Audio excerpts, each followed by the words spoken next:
Okay, good morning everyone. Let's all stand up. Let's have an opening song and opening prayer. For our opening song, let us all sing.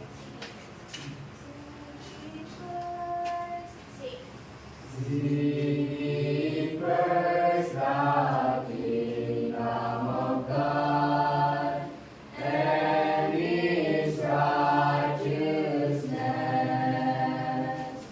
and all these things shall be added unto you. Hallelujah, hallelujah.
Amen. Okay, we're waiting until okay. And for our devotional is entitled Jesus the Carpenter. And please read our memory text, Mark 6. Mark 6, verse 3. Isn't this the carpenter? Isn't this Mary's son? So from this verse, Jesus known, when Jesus was walking on this earth, when he was still here, he was known by many titles: teacher, rabbi, and a healer. But one of his earliest earthly title was the carpenter. And in Mark 6 verse 3, the people of Nazareth recognized him not for the miracles he performed, but for the trade he practiced. And this glimpse into Jesus' everyday life reminds us of several important truths. And what are those truths? And we have the three takeaways.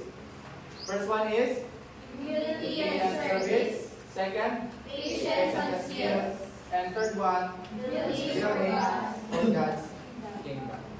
So in humanity and service, humility and service, when Jesus was still here on earth, he has shown humility and service to others. No? And patience and skill. Jesus was so patient, and he also was so skillful. And the third one is building for God's kingdom. Not just building houses as a carpenter, but building God's kingdom by proclaiming the gospel, the good news of salvation. And for our reflection question, kahit huwag nyo nang sagutin, let's read the reflection question. What gifts can you offer to help build God's kingdom where you are?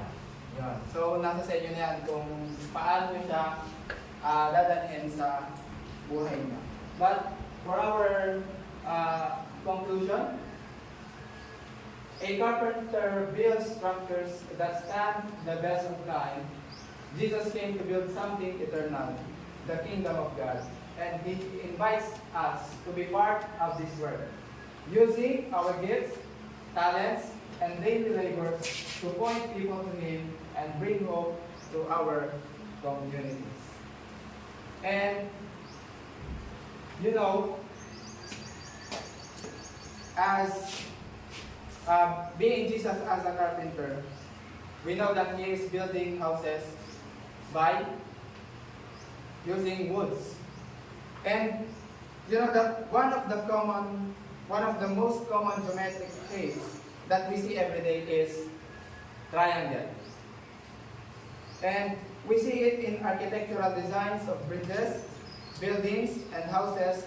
And this is because triangle is considered as the most stable shape. So relating our topic to our devotional as Jesus being the carpenter, he also uses triangular shapes in building houses. And our objective this morning is, at the end of the discussion, the students are expected to, or you are expected to, define the 6 trigonometric ratios.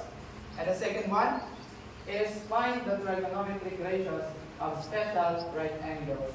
And the third one is to use trigonometric ratios to solve real-life problems involving connect the value of self-right triangles. And to start, please read the problem. A roof of a house is divided 60 degrees, and its highest point is 10 feet from the base of the roof. How long is the base of the roof? So this is our startup problem. So how do we get the length of the base of the roof? By using the trigonometric ratios.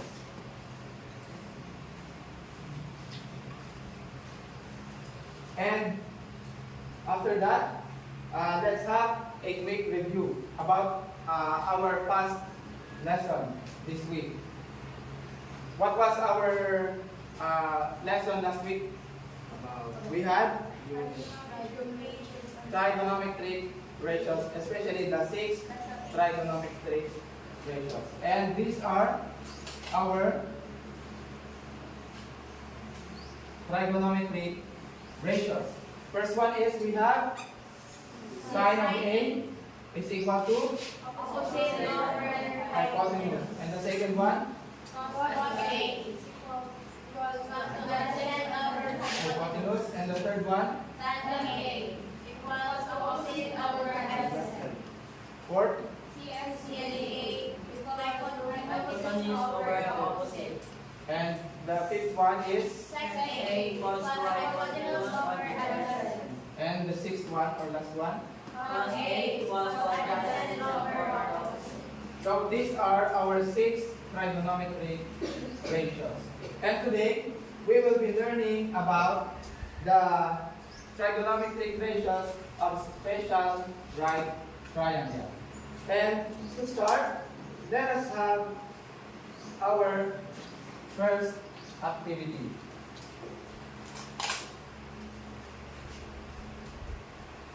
So by using the Pythagorean theorem, let's get the value of the sine 45, cosine 45, and the tangent 45 for the special right triangle 45, 45, 90. So how do we get the values of these 3 trigonometric ratios of special right triangle? So given the sides, you will be able to derive it. Okay. Who wants to try number 1? To derive sine 45 is equal to, what is sine 45 again?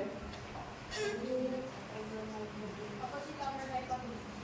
We will use sine 45 equals opposite over hypotenuse. So who wants to do the problem? Lindsay.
Okay.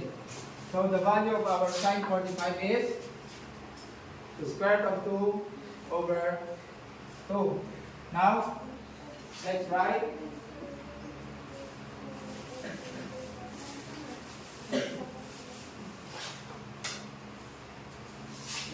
let's write square root of 2 over 2 here.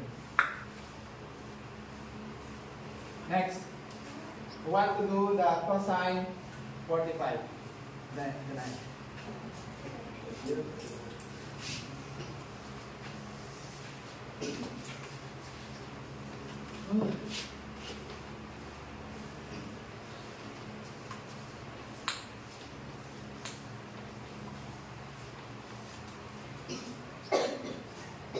okay, thank you.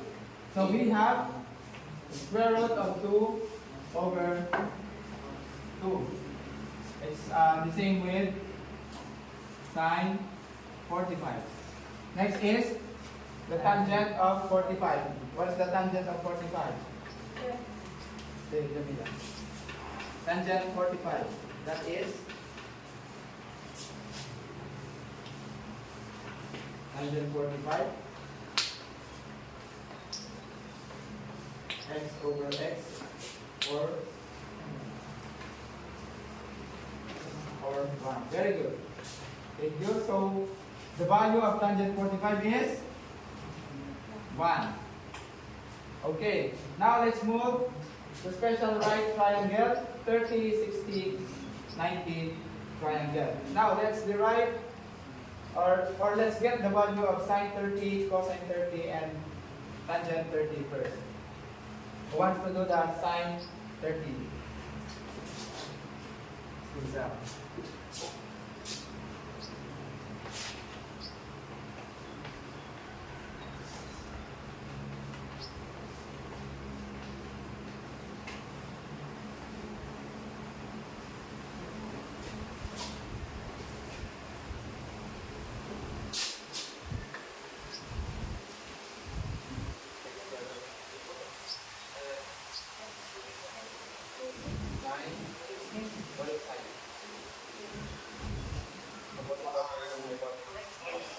X over 2.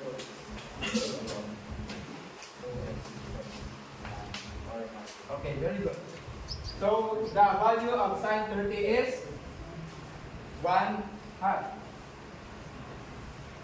Next, what is the value of cosine 30? Who wants to do the cosine of 30? James.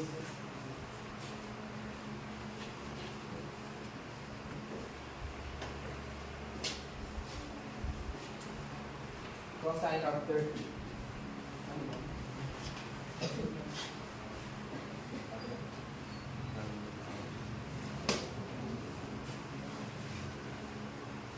What is the cosine? I think set over what is square root of x square root over x or square root of 0.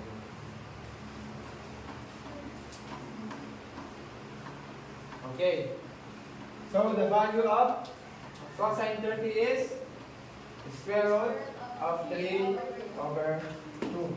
Next, what is the value of tangent 30? Who wants to do the value of tangent 30? Chan. What did you get? Tangent 30 is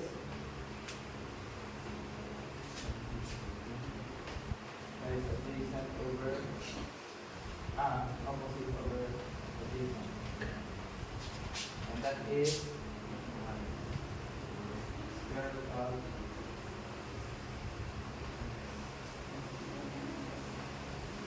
square root of 3. Okay, or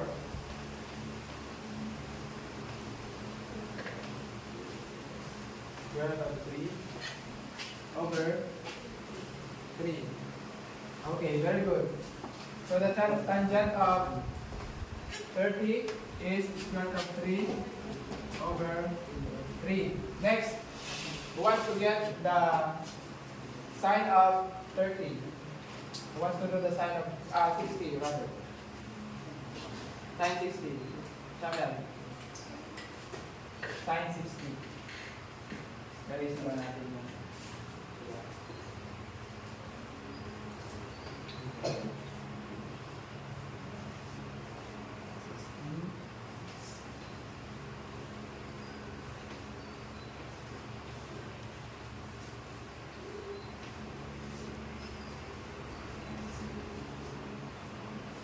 Okay, thank you.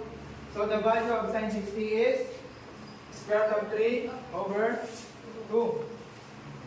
Square root of 3 over 2. And second to the last is the cosine of 60. Who wants to do the cosine of 60? Practice.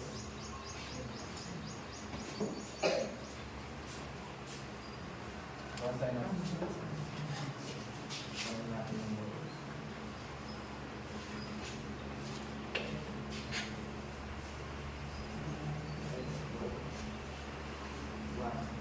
Okay, thank you. So very good. So the cosine of 60 is 1/2. And last one is the tangent of 60.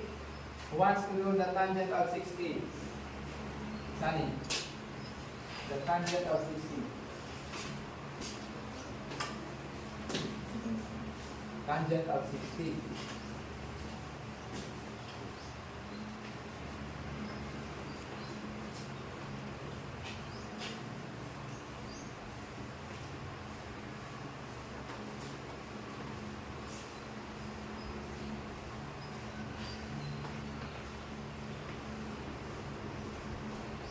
Okay, very good. Thank you. So the value of tangent of 60 is square root of 3. Now that we have completed the values of the special right triangles, which is the sine 45, cosine 45, and the tangent 45.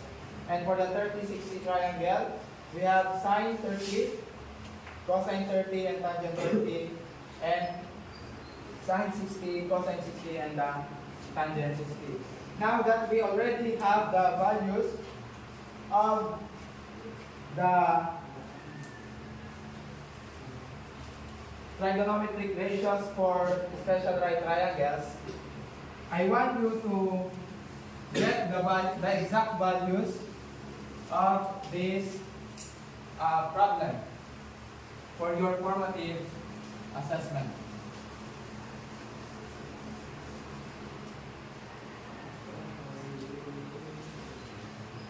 So what is the value, the exact value of sine 45 over cosine 45, and the value of sine 60 over cosine 60,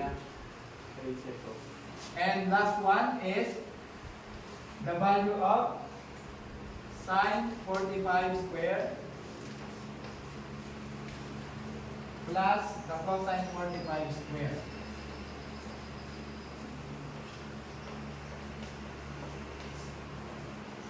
I will give you 5 minutes to get the values of this given problem.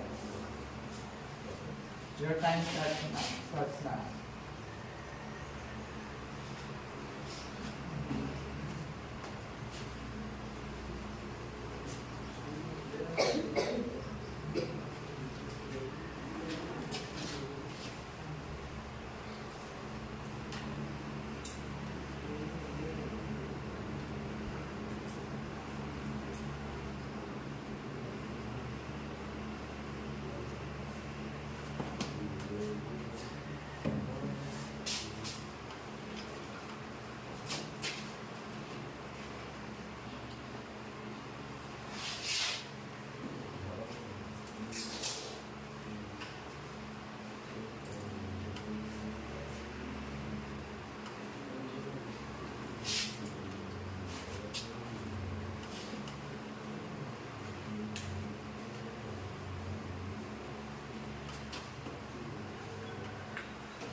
Last 3 minutes.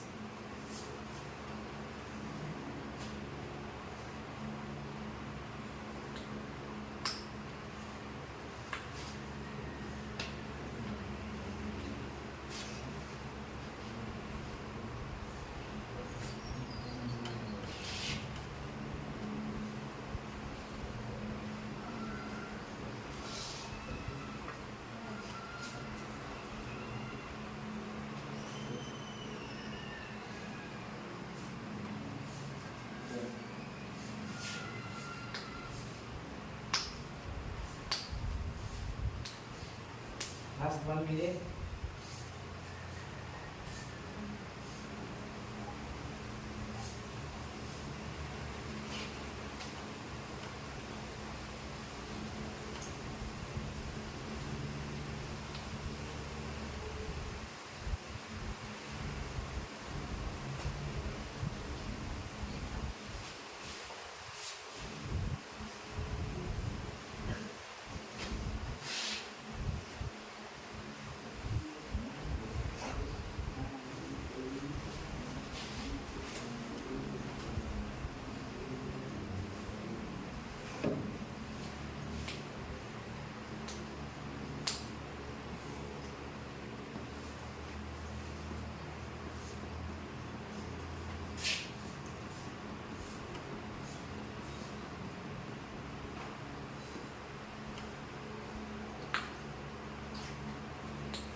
Okay, it's time. Now, who wants to answer letter A, the sine 45 over cosine 45? Who wants to do letter A? Anyone? James.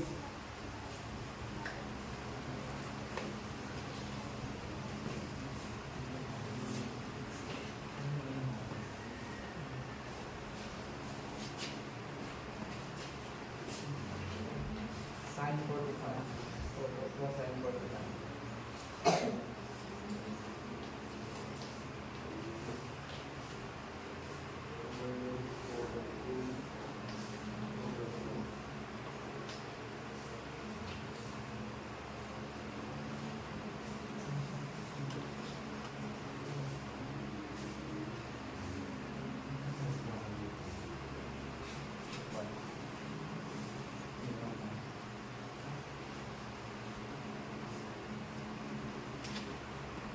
Okay, thank you.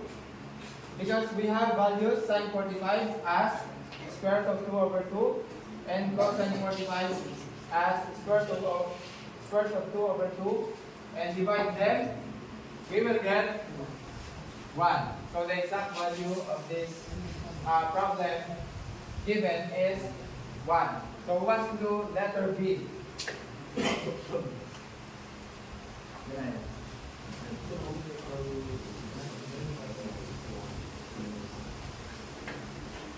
Sine 60 over cosine 60.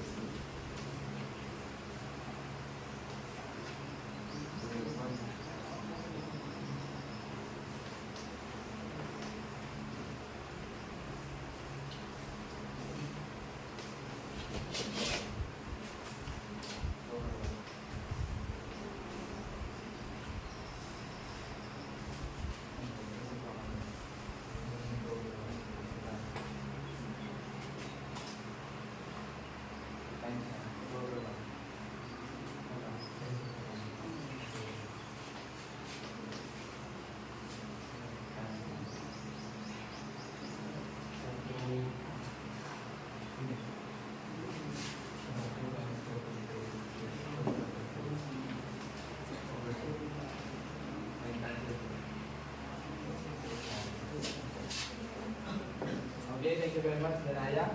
So the exact value of sine 60 over cosine 60 is square root of 3. Next one, for the last one, is the sine 45 square plus the cosine 45 square. What's the number? Letter C. This.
Okay, thank you, Jinsi. So the exact value of the sum of sine 45 square and cosine 45 square is 2. Because by squaring these two values, we will get 2 over 2 plus 2 over 2, which is 4 over 2. And that's why we get 2. Okay, thank you very much, everyone. So now that is for your practice. Now for your activity, I want to divide you into two groups. And then I will give you the tools and divide yourselves into two groups. 1, 2, 1. 1, 2, 2, 1, 2, 1, 2, 10, 1, 2, 1, 2, and 1. Okay, all the group 1 go to this place, and then group 2 is here. And I will give you the tools and the instruction. Group 1. On the group 1 dito, and group 2 dito. Okay.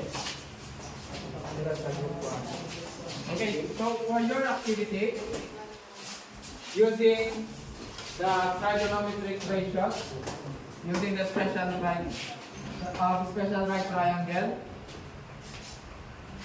you will find an object that you want to get the approximate height. Object na lang. Pwede yung shelf, pwede yung overhead ng door, or pwede mismo yung height ng wall. So kayo mag-decide kung anong gusto nyong kunin yung height. And then, you will present your answers in drawing.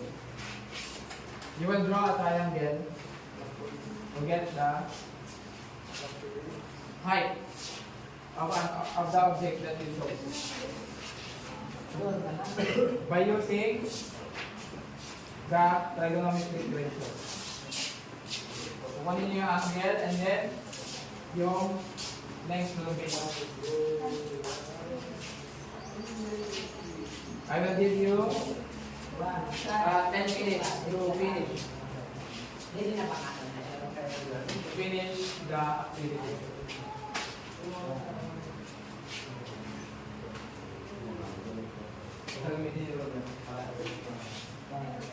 Balance. Kasi inyo kung kukunin niyo yung Dito muna sa atin sa basic ito. Para masaktuhan natin. Yan ay by inch. So, 8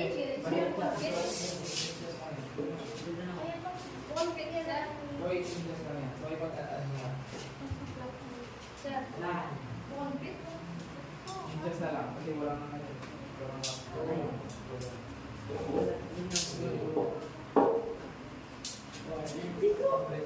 Sir, hindi mo yung gana yung Pwede naman, pwede.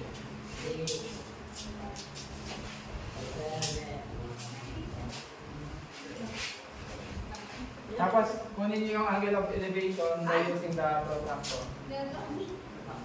Protractor. So, sukatin niyo muna yung, ano bang kukunin natin? Di ba yung height? So, anong gagawin niyo natin? Tangent.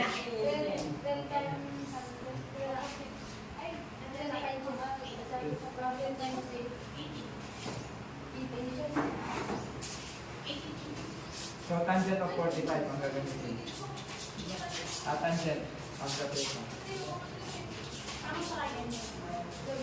Hindi, hindi. Ang kukunin niyo ito. Sorry. Kasano niyo natin na?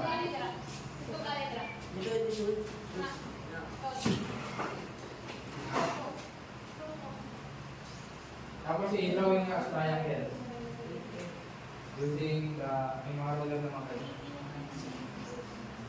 Hindi preso ka na lang. So yan ay ang maximum na ito. I-add nyo na lang. Yan, 3 na. 1, 3 yan. 4. So hanggang kay Shamel. 5.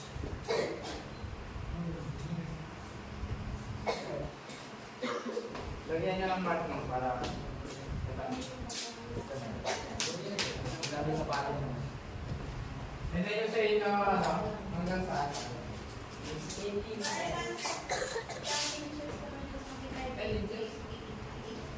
inches. So hanggang saan dito? Yan. From here. Hindi na. Balik ka.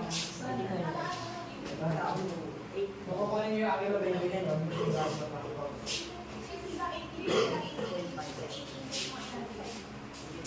Depende sa angle of elevation.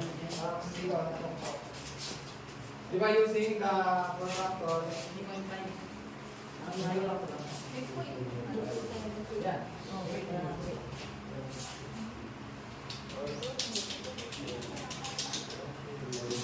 Tapos from dito, kukunin nyo yung angle of elevation doon sa top lang. Yun. So kukunin nyo yung angle.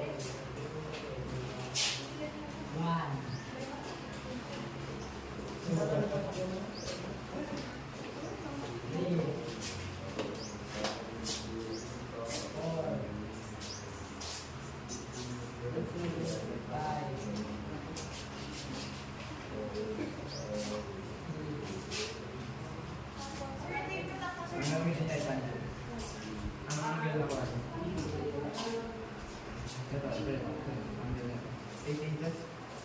So ito yung angle nito. Using the protractor. So, dun sa panin sa Mel, kanina. Tapos, dito sa top, kukunin nyo yung angle of elevation. Okay, gamitin nyo yung protractor.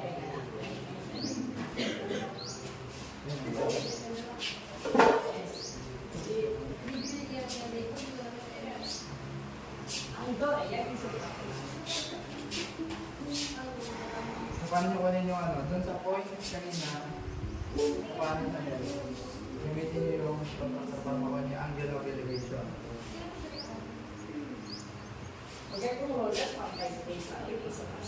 Nilagyan nyo ba ng mark kanina? Hindi, sa 18 inches. Hanggang 18 inches. From doon sa point, gamitin yung protractor para makuha yung angle of elevation. From yung pababa ba, yung hypotenuse. Sige, tapat mo lang sa paano ko yan. Nakaganyan. Sa puno yung angle,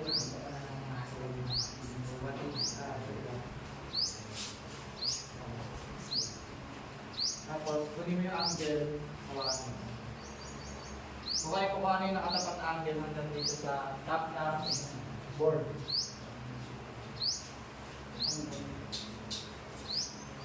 Sige, estimate nyo. Kung anong angle of elevation. Dito parang matako. 70. 70 degrees? Sige. Yan, ilagay nyo dun sa 70 degrees.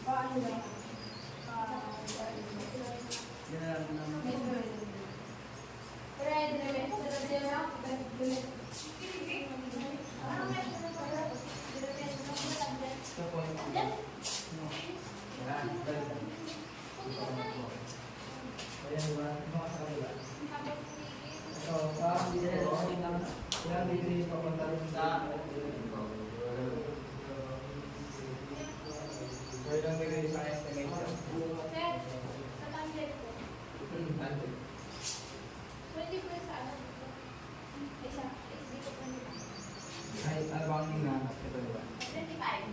So kung yung height ang hinahanap, ang gagamitin niya ay tangent.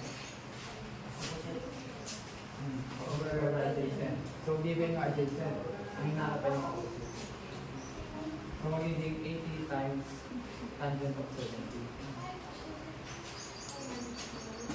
So tangent of 70 equals tangent of 70 equals x over 80. Tapos gawin din ito pag-tension para maiwan ko sa dito. Tapos times. Nice and safe. Bali magiging 80 times. Using your calculator.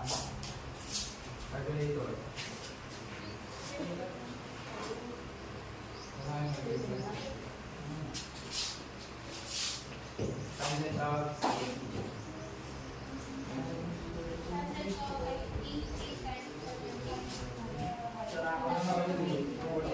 Vince! Ay, miss pa na? So, by using tangent,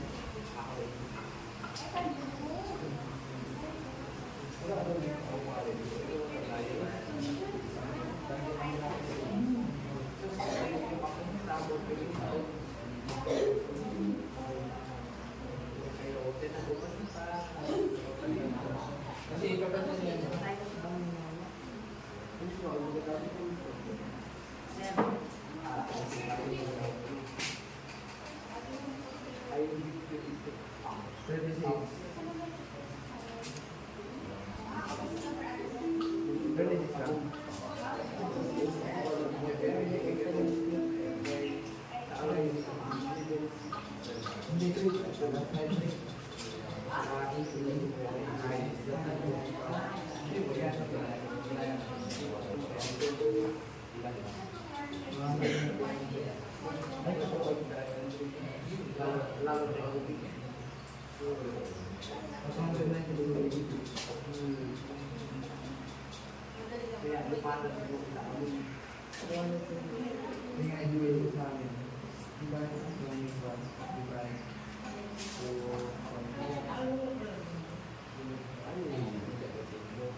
using this central pair or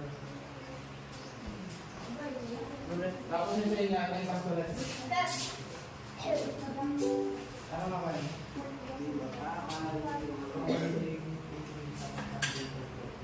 Sino ang gusto mag-ano ng bulatan? Observe. May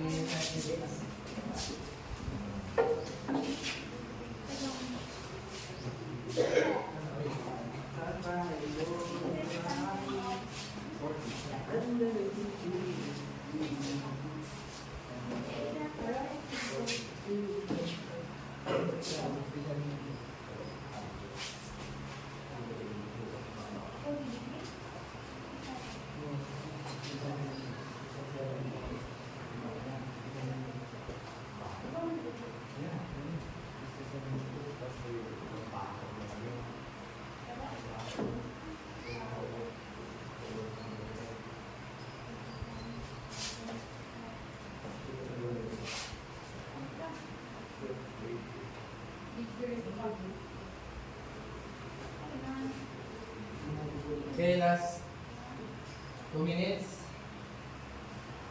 Yan,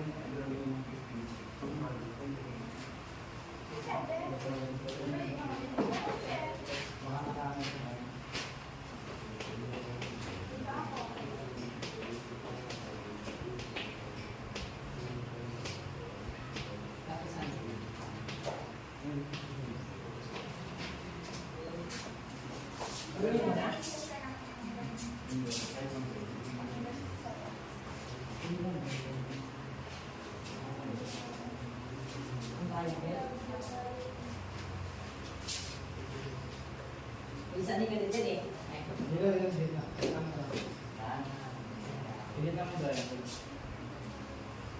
Para isa. Hindi na sa'yo.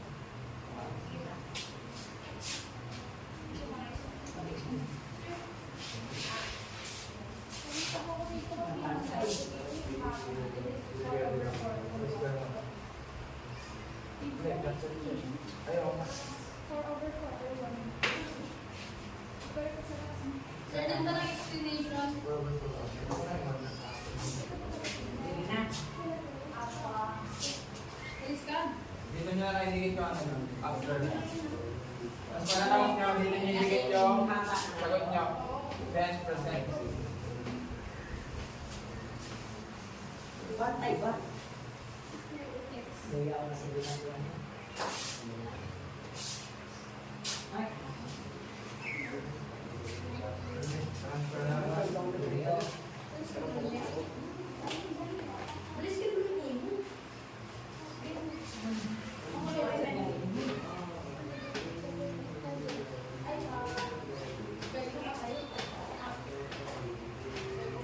May dua kasi may ilong pa naman yan.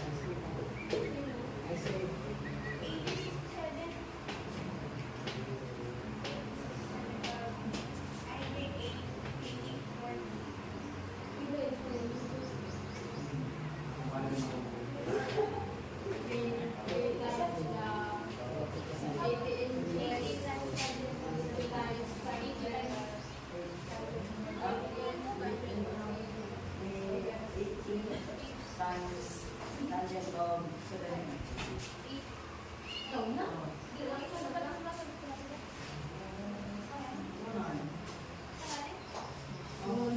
Okay na?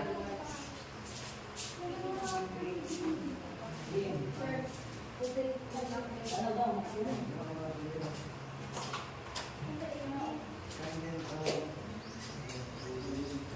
Kung ready na kayo, idikit mo na yung gawa nyo.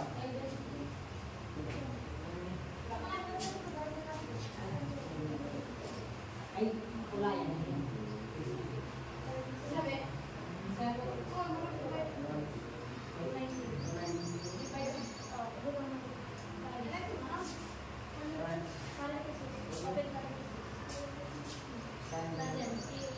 Paswado.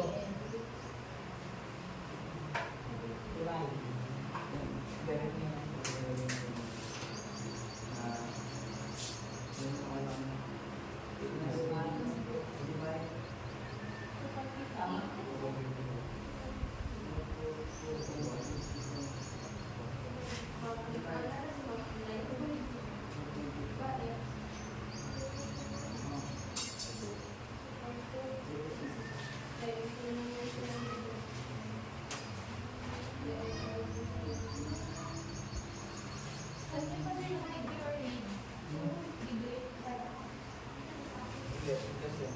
Huwag ka na. IN na lang. Hindi ako Kasi ito yung base nyo, ganyan lang. IN. Okay, last day na na. Tapos na? Hindi na. Hindi na ako. Kasi yun yung bakit na naman natin yung height na itong dito.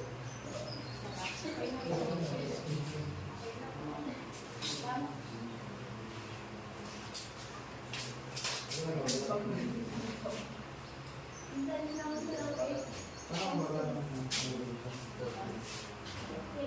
Parang dali mo Ay, dapat nandito ang saan.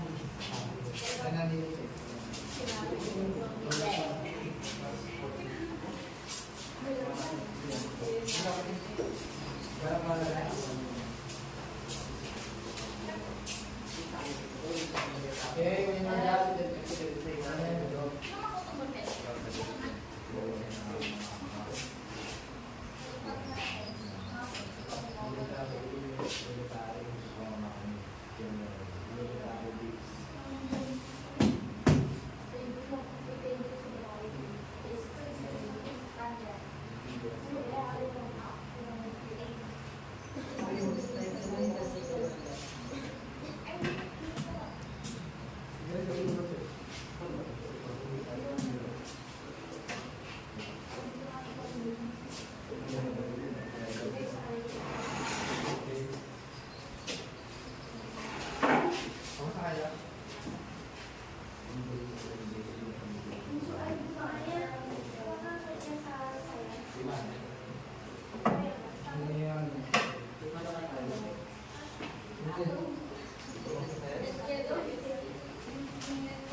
Okay, let's hear from group 1.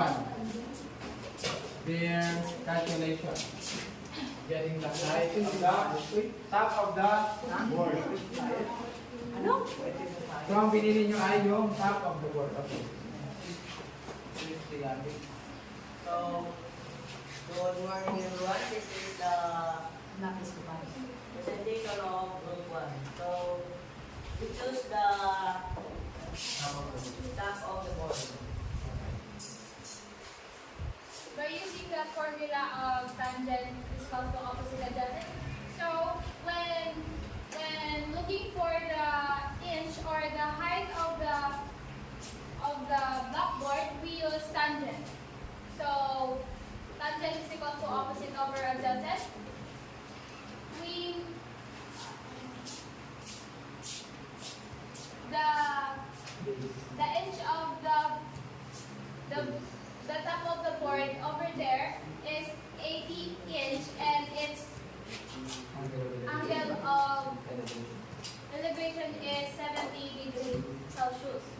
So by using the formula of opposite over adjacent, 80, the tangent of 70 is equal to opposite, which is the x, and over 80, which is the adjacent, and we times it by 80 to cancel down to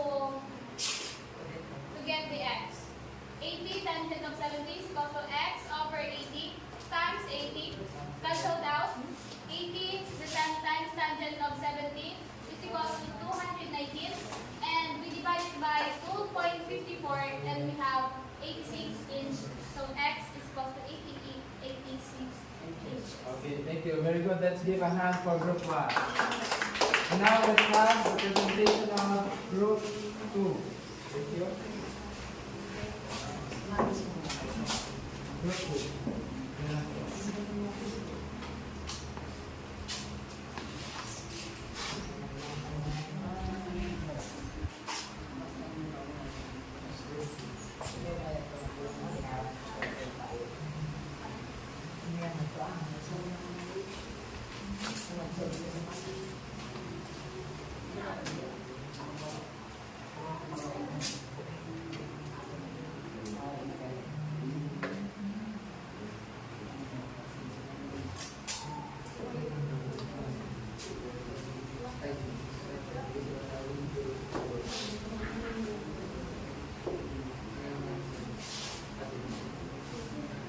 So, good morning everyone. In our group, we measure the top of the door. What's the height of the door? So, we use the formula tangent 40 over the opposite over adjacent. Ano nyo na kayo? 67 inches. So 80 times tangent of 40 equals, we got 67 inches. Okay. So using the tangent, which is opposite over, is equal to opposite over adjacent. So the measure of your base is 80 inches, and the angle of elevation is 40 degrees. That's why you got 67. Okay, very good. Let's give a hand for group 2. Okay, now that you understood about the trigonometric ratios of special right triangles, so by using them, we can get the estimate height of an object. So just like this, the height of this board and the height of the door, we use one of the trigonometric ratios of special right triangles, which is the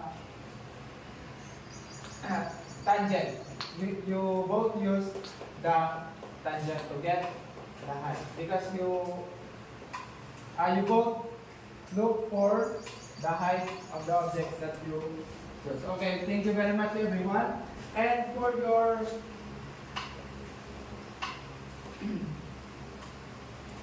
assessment, for the last assessment, I want you to get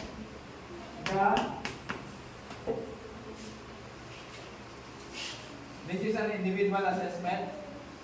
The angle of elevation is 60 degrees and the measure of the base is 4 feet. And to get the height of this triangle, you will use tangent of 60. And I will give you 2 minutes to finish this problem.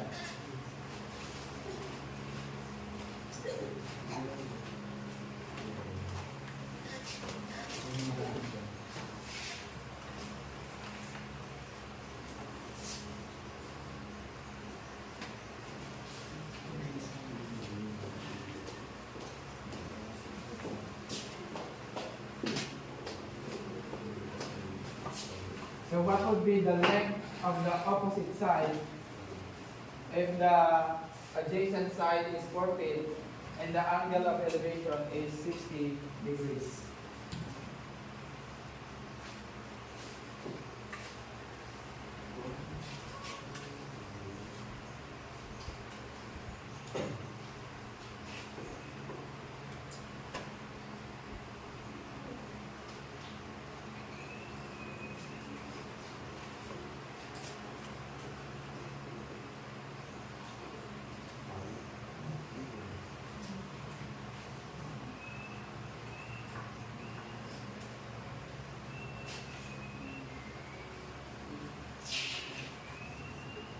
Last 1 minute.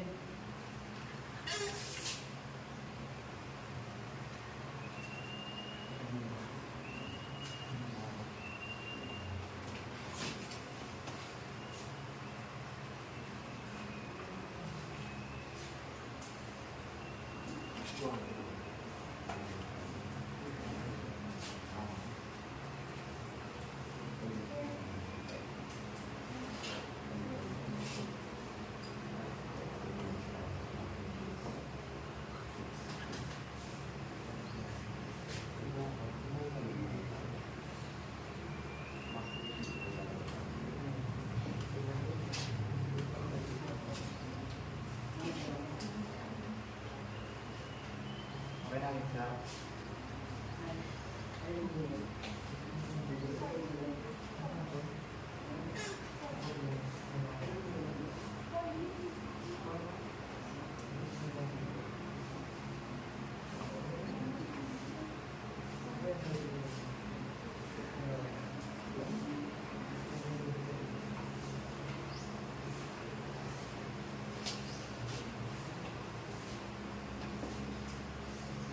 Okay, time is up. Now let's check your work.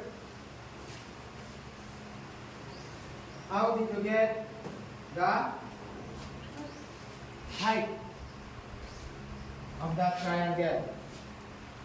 We use tangent 60, right? So tangent 60 over what? Opposite over adjacent. And our opposite is x over adjacent 4. And that is tangent of 16. And to get the value of x, we multiply both sides by 4. So 4 times tangent 60 equals x. And we get, from your calculation, the tangent of 60 is square root times the square root of 3 equals x. So our x is approximately 6.93 feet. Okay, who got the correct answer? Who got the correct answer? Raise your hands. Okay, most of you got the correct answer. And to close our discussion, we have learned about the 6 trigonometric ratios, and especially for the trigonometric ratios of special right triangles, the 45, 45, 90, and the 30, 60, 90. And you learned how to get the approximate height of an object that you chose. And just as each trigonometric ratio has a specific role in a triangle, every part of creation has a purpose. Similarly, we have our own roles in contributing to the harmony of the world. And mathematics reflects the order, precision, and creativity of God by understanding and applying trigonometric ratios. And students can solve practical problems just like this while appreciating the harmony and purpose in creation. Now, for one last question. What are your takeaways regarding our today's lesson? So I want to call at least 2 students to answer this question. What are your takeaways, or what did you learn, or what is your aha moment about our lesson? Who wants to answer first? Jinsi. So what is your aha moment, or what especially what did you learn from our discussion? Okay, it's short answer lang. What did you learn? That it is very important to know that trigonometric ratios identify the measurements of any structures that you have. So if you want to measure any heights or any angles, we could identify it because we have the trigonometric ratios. Thank you very much. So, Jinsi learned the importance of the trigonometric ratios to get the approximate height of an object or buildings or structures. Okay, thank you very much, Jinsi. And for the second one is Danaya. Let's have Danaya.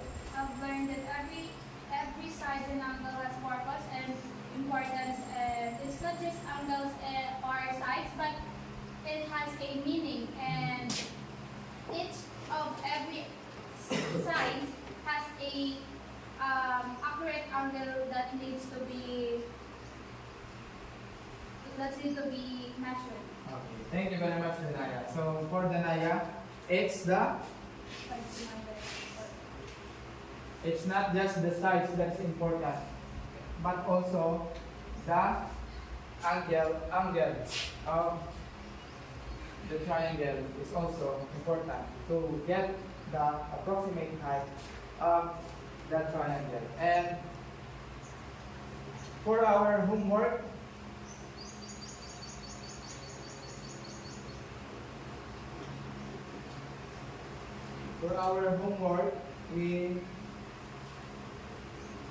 I want you to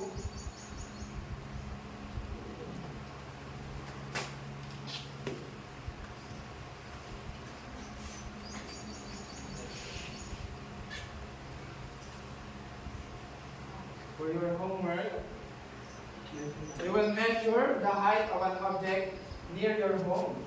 For example, it's a tree or a building, and using a protractor or trigonometric ratios. Write a short reflection on this activity helps you appreciate both math and the precision and creation.